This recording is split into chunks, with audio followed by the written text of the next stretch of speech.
अच्छा जी, अस्सलाम वालेकुम। आज हम पढ़ने जा रहे हैं वेरिएबल्स। अच्छा जी, तो वेरिएबल्स में जहाँ तक हमने बात करनी है, तो पहले देख लेते हैं। जो एक सेकंड। हाँ।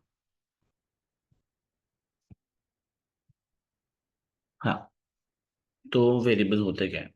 बेसिकली वेरिएबल्स क्या है भाई? अगर हम वेरिएबल्स को पिक्चर करना चाहें तो बेसिकली ये है कि अगर आप अब जो कंप्यूटर होता है उसके अंदर मेमोरी होती है।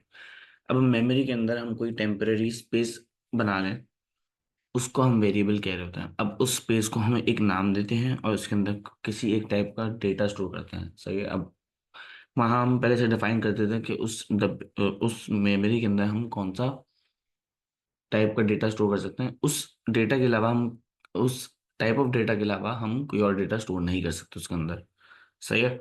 तो अगर थोड़ा सा आसान जबान में इस्तेमाल करें तो उसमें अगर हम समझाएं आपको वेरिएबल क्या होता है, तो वेरिएबल बेसिकली क्या है? एक डब्बा है, एक शू बॉक्स समझ लें आप या कोई डब्बा समझ लें। तो अब वो एक डब्बा है, ओपन। अब वो एक डब्बा है, उसके अंदर आप कुछ डाल सकते हैं, उसमें से कुछ निकाल सकते हैं। सही है। लेकिन उसकी कुछ रिस्ट्रिक्शन है। अब एक रूम है, उसके अंदर बहुत सारे डब्बे पड़े हुए हैं। तो अब उस रूम के अंदर जो डब्बे पड़े हुए हैं, मतलब उसके अंदर बहुत सारे वेरिएबल्स हैं। अब अगर आप कोई सब डब्बा इस्तेमाल करना है, एक्सेस करना है, तो पहले आप उसको ढूंढते हैं। उसके अंदर कोई चीज देख, उसमें देखते हैं उस डब्बे पे इंस्ट्रक्शन लिखी हुई है कि भाई इस डब्बे के अंदर कौन सा टाइप का सामान जा सकता है। ये जूतों का डब्बा है, कपड़ों का डब्बा है, खाने का डब्बा है। अब खाने की चीजों के अंदर आप जूते तो नहीं डालेंगे। तो बेसिकली आपको पता होता है कि इस डब्बे के अंदर क्या डाल सकते हैं हम, मतलब किस टाइप का डेटा डाल सकते हैं हम, और इस डब्बे का नाम क्या है। सही है। तो ये मेन रिस्ट्रिक्शन होती हैं इस डब्बे की। तो जैसे यहाँ पे भी लिखा हुआ है कि भाई कंसिडर करें आप वेरिएबल को एक एम्प्टी बॉक्स, और वो कोई मेमोरी में जगह ले रहा है आपका। और जब आपको इस्तेमाल करना है, आपने उसको पहले बताया कि भाई एक डब्बा मेरे लिए बना दो, या एक डब्बा उस रूम में जाके रख दो।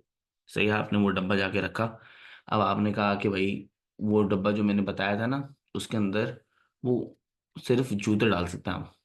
सही है। आपने ये बता दिया। अब आप 2 दिन बाद और आए, आपने कहा भाई वो डब्बा नहीं था, जूतों का डब्बा। आपने उसका नाम फॉर एग्जाम्पल जूतों का डब्बा रखा हुआ है, तो आपने कहा भाई वो जूतों का डब्बा नहीं था। अब जूतों का डब्बा हमने एक मीनिंगफुल नेम रखे ताकि हम पता लिया कि भाई कौन से डब्बे की बात कर रहे हैं। हमने कंप्यूटर से कहा जो जूतों का डब्बा था उसके अंदर तुम डाल दो मेरे नाइकी वाले शूज डाल दो। सही है। ठीक है, फिर हमने ये कह दिया।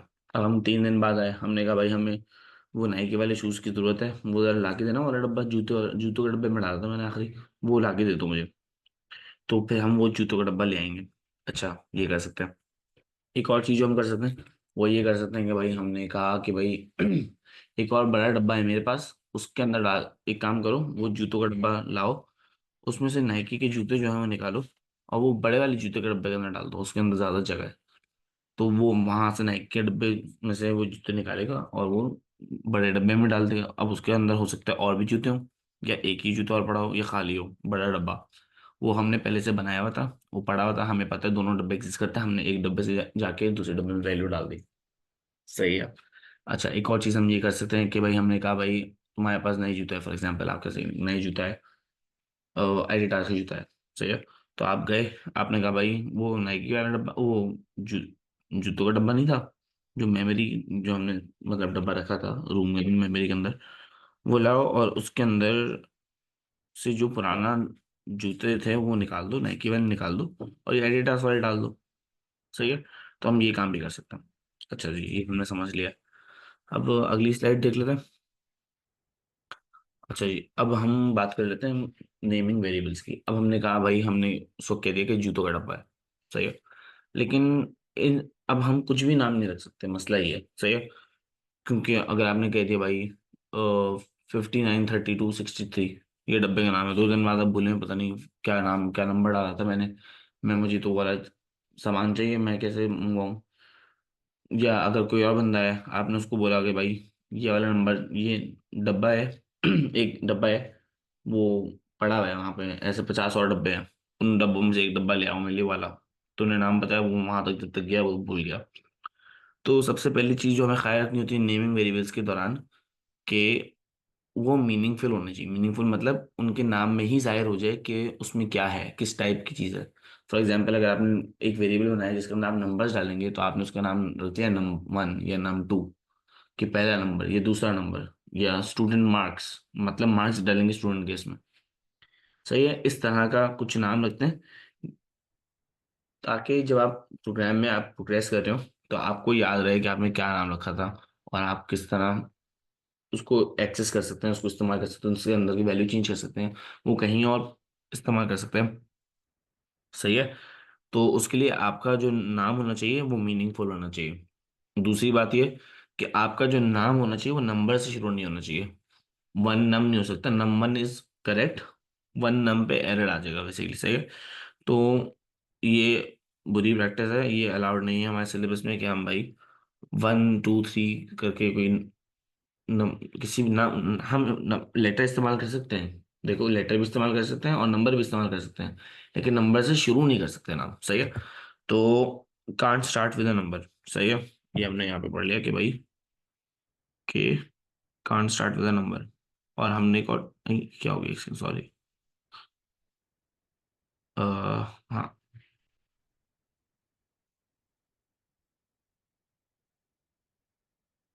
अच्छा जी। हमने क्या क्या बात कर ली अभी तक? हमने ये बात कर ली कि भाई आप नंबर से शुरू नहीं कर सकते, और दूसरी बात हमने की कि भाई उसका नाम जो है मीनिंगफुल होना चाहिए। अच्छा, अब जब भी हम नाम रखेंगे ना उसके अंदर स्पेस नहीं डाल सकते हम। सही है। फॉर एग्जाम्पल हमने कहा भाई बॉक्स स्पेस वन, ये गलत है। सही है, ये हम नहीं लिख सकते। एक तो राइटिंग में समझने में मसला होगा कि स्पेस है नहीं है, मतलब आपको इस्तेमाल भी करना है, ये अलाउड नहीं होता। स्पेस स्पेस डाल के कोई भी वो अलाउड नहीं होता, क्योंकि यूजुअली जो होते हैं सारे जो सिंटैक्स होता है या जो भी वेरिएबल नेम्स होते हैं वो सिंगल वर्ड होते हैं। सही है, वो सिंगल वर्ड होते हैं। जब आप उसको इस्तेमाल कर लेते हो तो अगला वर्ड जो होता है वो कुछ और स्पेसिफाई कर रहा होता है। ये और ये वर्ड रिलेटेड हो सकते हैं, लेकिन ये एक ही चीज़ नहीं होता है, तो इसलिए ये स्पेसिंग अलाउड नहीं है। अच्छा जी। हम तो स्पेसेस अलाउड नहीं सकती। अच्छा, लेकिन अगर हमें स्पेस शो करनी हो, फॉर एग्जांपल तुमने कहा भाई स्टूडेंट मार्क्स रखना है नाम, तो तुमने कहा स्टूडेंट स्टूडेंट मार्क्स रखना है, स्टूडेंट रखा आपने और फिर मार्क्स रख दिया, ये तो गलत हो गया क्योंकि इसमें आ गई स्पेस। तो अगर स्पेस को अवॉइड करना है हमें, और हमें पूरा नाम भी रखना है कि भाई मीनिंगफुल भी हमें याद रहे, तो आप क्या करोगे? आप ये करोगे कि भाई अंडरस्कोर का इस्तेमाल कर लो। ये एक नेमिंग कन्वेंशन है। सही है। तो इसमें अंडरस्कोर का इस्तेमाल कर सकते हो स्पेस की जगह, जहां भी आपको स्पेस डालनी हो वहाँ पे आप अंडरस्कोर डाल दो, उससे आपका काम हो जाएगा। सही है। अब अंडरस्कोर के अलावा कोई और सा स्पेशल कैरेक्टर, एम्परसेंट हो गया या कोई और सा हो गया, एक्सक्लेमेशन मार्क हो गया, फुल स्टॉप हो गया, ये सब इस्तेमाल नहीं कर सकते आप। सिर्फ अंडरस्कोर अलाउड होता है स्पेशल कैरेक्टर्स की जब बात करते हैं वेरिएबल नेम में। अच्छा जी। और आखिरी लेकिन सबसे इंपॉर्टेंट बात ये है कि ये यूनिक होना चाहिए। दो डब्बों का नाम नंबर नहीं हो सकता, क्योंकि आप किसी को भेजोगे भाई नंबर ले आओ, अब वो फंसा हुआ है भाई। अरे भाई दो डब्बों का नाम नंबर क्यों है यहाँ पे? अच्छा, एक और चीज बता दूं कि भाई ये नम वन, मैंने कहा ना कि यूनिक होना चाहिए, तो नम वन और नम वन इन दोनों में फर्क है। मतलब कैपिटल स्मॉल से फर्क पड़ता है, केस सेंसिटिव होता है ये नाम। तो आप तो अगर सेम नाम रखें और उसका केसिंग मतलब कहीं पे आपका कैपिटल लेटर है कहीं पे नहीं है, ये उसकी अरेंजमेंट डिफरेंट हो, जैसे यहाँ पे और यहाँ पे हो रहा है, तो ये दो अलग अलग डब्बे हैं। लेकिन आप दोनों डब्बों का नाम नंबर और नंबर नहीं रख सकते, ये गलत हो जाएगा। सही है, ये गलत हो जाएगा। लेकिन ये और ये अगर रख दो तो ये दोनों सही है। सही है। अच्छा जी। और यूनिक नाम से एक और मतलब क्या है इनका, यूनिक नाम से इन लोगों का एक और मतलब ये है कि कुछ हमारे सिंटेक्स होता है, जैसे हमने इनपुट आउटपुट पढ़ा हुआ है और इस तरह की चीज़ें पढ़ी हुई हैं, तो वो सिंटेक्स का पार्ट होता है। तो आप किसी भी डब्बे का नाम इनपुट नहीं रख सकते, क्योंकि ये एक प्री डिफाइंड कीवर्ड है। सही है। अब इन कीवर्ड्स के पीछे कोई मतलब है, अब आप इनको अपने वेरिएबल के अंदर इस्तेमाल नहीं कर सकते। सही है भाई। अच्छा जी। अगले पे आया था, आज वो कोड की तरफ आया था। पहले ही मैं एरेज करूंगा जरा,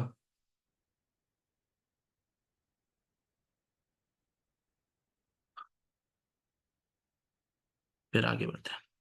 अच्छा जी, तो कोडिंग की तरफ जब आ रहे हैं तो हमारे पास तीन चार चीज़ें अलग अलग चीज़ होती हैं, वो हम देखेंगे एक एक करके, और फिर हम समझेंगे कि भाई कि बेसिक्स क्या होती हैं कोडिंग की। अच्छा जी। अब जब भी हम कोडिंग की बात करते हैं वेरिएबल्स में, तो हम जिन चीज़ों का ख्याल रख रहे होते हैं, मतलब जो जो चीज़ हमें करनी होती है, सबसे पहले हमें क्या करना होता है, डब्बा बनाना होता है। जब हम कहेंगे भाई एक डब्बा बना दो, एक डब्बा रखो, एग्जिस्ट करता है, तो जब हम ऐसा कोई डब्बा बनाएंगे तो हमें बताना होगा कि भाई वो जो डब्बा हमने बनाया है, उसको पहले हमें बताना होगा कंप्यूटर को कि एक डब्बा बना दो, जिसके वजह से हम लिखते हैं डिक्लेयर, फिर हम उसका नाम लिखते हैं कि इस डब्बे का नाम रखो नाम। सही है। तो हमने क्या किया, हमने कहा भाई डब्बा बनाओ, उसका नाम रखो नाम, और उसमें क्या डाल सकते हैं, हमने कहा था भाई जूते डाल सकते हैं, तो जूते मतलब हमारी डेटा टाइप हो गई, हमने डेटा टाइप पढ़ी है। तो डेटा टाइप जब हमने, तो यहाँ पे कुछ प्री डिफाइंड डेटा टाइप्स भी होती है। तो इन्होंने क्या कहा यहाँ पे, एक वेरिएबल बनाओ जिसका नाम रखो नम, और उसकी टाइप है इंटीजर। अब इंटीजर मतलब -1 1, मतलब पॉजिटिव नंबर्स नेगेटिव नंबर्स उसके अंदर आ सकते हैं, बड़े और छोटे सब। सही है। लेकिन उसमें क्या नहीं आ सकता, उसके अंदर लेटर्स नहीं आ सकते, ना उसके अंदर बूलियन वैल्यूज आ सकती हैं, ना उसके अंदर डेसिमल वाले नंबर्स आ सकते हैं। तो इन चीज़ों का ख्याल रखना होता है कि भाई ये सब चीज़ें अब इस डब्बे के अंदर नहीं आ सकती। आप नम बना दिया, अब नम के अंदर आप सिर्फ पॉजिटिव और नेगेटिव वैल्यूज डाल सकते हो नंबर्स की, जो डेसिमल नहीं हो। सही है भाई। अच्छा जी। फिर हम आ जाते हैं असाइनमेंट में। असाइनमेंट मतलब हमने जो बात की थी ना कि भाई जूते के डब्बे के अंदर हमने डाल दिया नाइकी का जूता, तो उसको कहते हैं assigning a value in the variable. सही है। और वो हम कुछ इस तरह दिखा रहे होते हैं यहाँ पे। तो हमने यहाँ पे क्या किया है, नम के अंदर क्या डाला है, वैल्यू 4। अब नम जो मेमोरी है उसके अंदर 4 पड़ा हुआ है। जब भी किसी को कहेंगे भाई नम को आउटपुट कर दो, अगर मैं यहाँ पे लिख दूँ ना कि भाई आउटपुट नम, तो एट दिस पॉइंट मुझे क्या देगा, ये आउटपुट में 4 देगा, क्योंकि इसके अंदर जो भी वैल्यू स्टोर होती है वो आउटपुट हो जाती है। अभी इसके अंदर वैल्यू स्टोर्ड है 4, तो इसके अंदर 4 स्टोर हो गया। सही है। ये एरो बना हुआ है। ये हो गई आपकी असाइनमेंट। अच्छा जी। फिर हम जाते हैं आपकी वैल्यू अपडेट करने पे। अब आपने कहा भाई इसमें कुछ पड़ा हुआ था, उसके अंदर +4 कर दो। तो ये यहाँ पे होती है अपडेशन, अपडेटिंग कर रहे हैं हम। कुछ पड़ा हुआ है, इक्वल्स टू साइन के साथ करते हैं हम लोग ये। ओ सॉरी, इक्वल्स टू साइन नहीं होता यहाँ पे भी, मेरे ख्याल से यहाँ पे भी एरो आएगा, सॉरी। ये थोड़ा सा गलत हो गया, यहाँ पे मैं उसे कर देता हूँ। हाँ, यहाँ पे भी एक एरो आएगा, इक्वल्स टू साइन नहीं आता, यहाँ पे भी एरो आएगा। सही है। असल में जो हमारे प्रोग्रामिंग लैंग्वेज होती है वहाँ पे यूजुअली इक्वल्स टू इस्तेमाल होता है, एरो इस्तेमाल नहीं हो रहा था।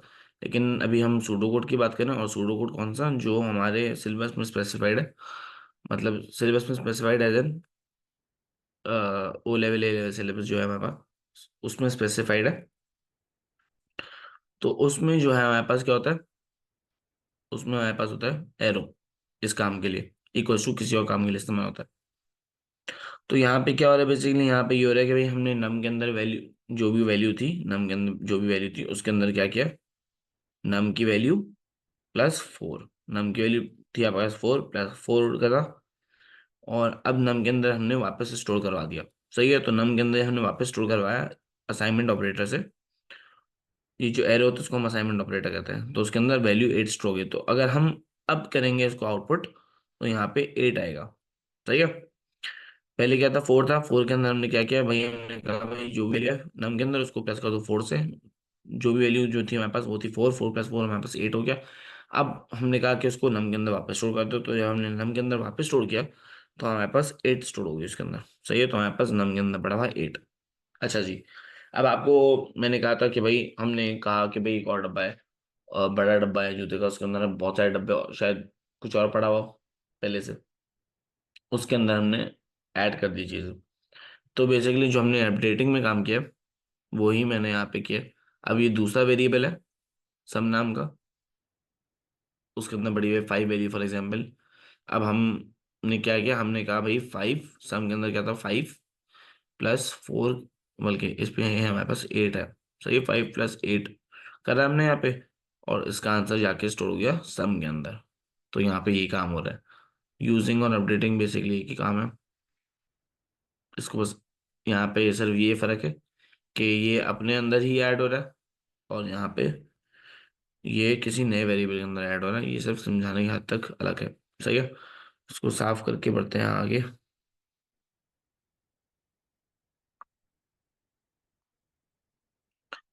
और हम बढ़ते हैं आगे। अच्छा जी। तो बेसिकली, हाँ, अब क्वेश्चन कह रहा है कि भाई दो यूजर से इनपुट लो इंटीजर्स, और फिर क्या करो, फिर करो कि भाई फाइंड आउट द सम। अब सबसे पहले भी हम इनपुट लेंगे यूजर से, तो हमें उसको कहीं स्टोर करवाना होगा। अब स्टोर करवाने के लिए हमें चाहिए होगा एक वेरिएबल। सही है, वेरिएबल, क्योंकि हमें स्टोर करवाएंगे मेमोरी में स्टोर करवाएंगे ज़्यादा। और जब भी हम कोई चीज़ स्टोर करवाना चाह रहे होते हैं तो हम यूजुअली वेरिएबल लेते हैं। तो हमने कहा भाई एक नंबर हम लेंगे यूजर से, और वो हम वेरिएबल के अंदर स्टोर करवाएंगे। अब हमने कहा दो इंटीजर्स लेने हैं, तो हम दो वेरिएबल लेंगे। सही है, var1 var2। सही है, इनका नाम वहाँ पे हम रख लेते हैं। ये दोनों इनपुट होंगे यूजर की तरफ से। अब यूजर जो वैल्यू डालेगा हमें नहीं पता। यूजर 50 भी डाल सकता है, 100 भी डाल सकता है, 300 भी डाल सकता है, -200 भी डाल सकता है, तो उसकी मर्जी है, कुछ भी डाले। तो अब हमें नहीं पता वो क्या डाल रहा है, तो हमने कहा क्या करा, हमने यूजर से इनपुट लिया।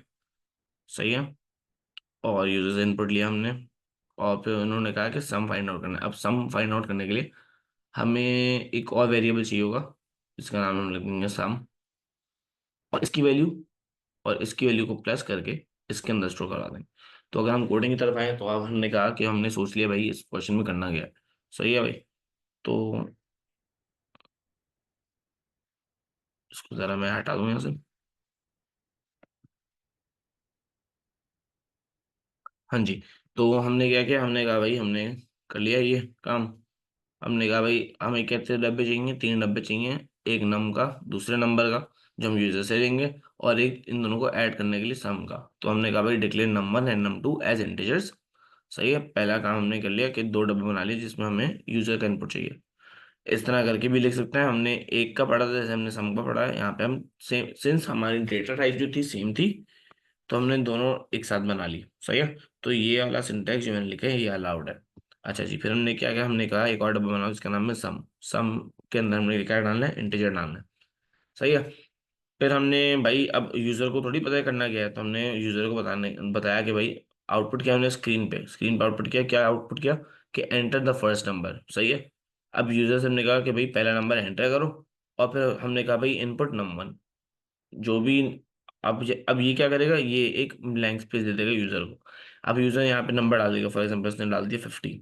सही है, फिर हमने कहा भाई output enter the second number.